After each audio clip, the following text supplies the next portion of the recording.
Christmas is just around the corner, which means it's tamale time. If you have a vegan in your house, I have an easy tamale recipe that both vegans and carnivores will love. Hi everyone, this is Annie from Confessions of a Foodie. Welcome.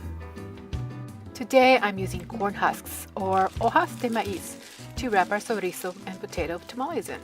To get started, we need to count out the corn husks. Then we'll add them to a pot with some water and a plate to keep them submerged. We'll bring these to a boil and then let the husks hang out in the bath while the other components get prepared. Let's get started on the adobo. We're using 3 different types of dried chiles: ancho, mulatto, and California. Cut the tops off of the chilies. Cut a slit up the side. Open the chili up and remove as many seeds as you can. Place the cleaned chilies into a pot and cover with water. Then add onion, garlic, and tomatoes. Bring to a boil, turn off the heat, and then let them steep until you're ready for them. Next, we'll start on the filling by peeling and dicing 2 small russet potatoes.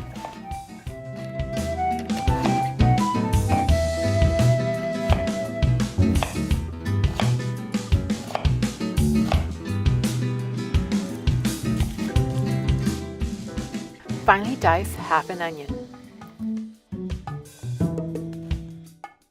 Set the onions aside for a few minutes. We'll get back to them in a bit. Add some oil to a nonstick pan, and once it's shimmering, we're going to add the potatoes. Cook until they just start to get some color. Remove them to a plate and set aside. Next, add the onions to the pan and cook until they are softened, about 5 minutes. Snip an end off of the package of chorizo and squeeze the vegan sausage into the pan with the onions. Break it up with a spatula and cook for 5 minutes. Toss in the potatoes, stirring to incorporate, and then set the pan aside. Back to the adobo. We're going to season it with some apple cider vinegar, sea salt, and Mexican oregano. Toss the now softened tomatoes, chilies, onion, and garlic into the blender along with the spices and blend on high until very smooth. Using a rubber spatula, push the adobo through a fine mesh strainer over a bowl. Toss the pulp and skins that are left away. The adobo is now silky smooth and ready to use, but we'll set it aside for now. Now we're ready to make the masa. Make sure you buy the masa harina labeled for tamales.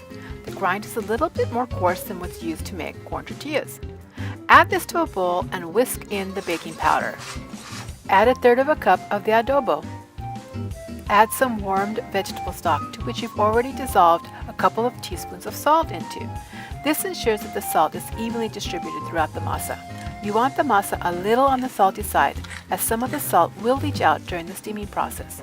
Use a fork to stir in the wet ingredients. Then switch to your hands, kneading the masa until it forms a smooth ball.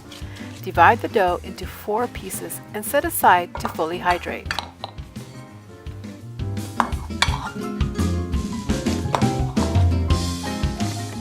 We're using organic coconut oil as the fat in the masa. The secret to fluffy and tender tamales is to not melt the fat. It needs to be whipped until light and fluffy, and then the masa will be slowly incorporated into the whipped fat with a stand mixer or electric beaters to keep the dough as light and aerated as possible. Now we're ready to assemble. Husks have a smooth side and a rough side. Use your fingernail to determine which is which. Tamales are built on the husk with the smooth side facing up. Smooth 2 tablespoons of masa onto the husk, about 1/4 inch thick.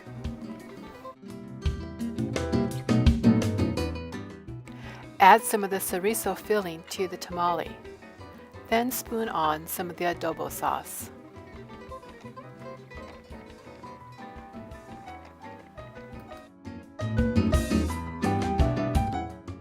Bring the sides of the husks together, tucking one side in under the other. Take the tail of the husk and fold it over. Continue until all the tamales are assembled. Add about 2 cups of water to a 5-quart stock pot. Insert the steamer and then line the steamer with corn husks. Carefully place the tamales in, open side up. Cover with extra husks and then place the lid on and steam the tamales for an hour and 20 minutes. After an hour 15 minutes or an hour 20 minutes, you can test the tamales for doneness. Remove one from the pot and unwrap. The husk should pull away easily from the tamal. If the masa sticks to the husk, continue steaming for 10 to 15 minutes or until the husk no longer sticks. Serve the tamales with the extra adobo so your family can slather it on their tamales. Some rice and beans or crisp green salad are a great accompaniment. Until next time, my lovelies, if you make the recipe, please tag me at @aphotogirl on Instagram or Twitter. Until next time, my lovelies. Ciao.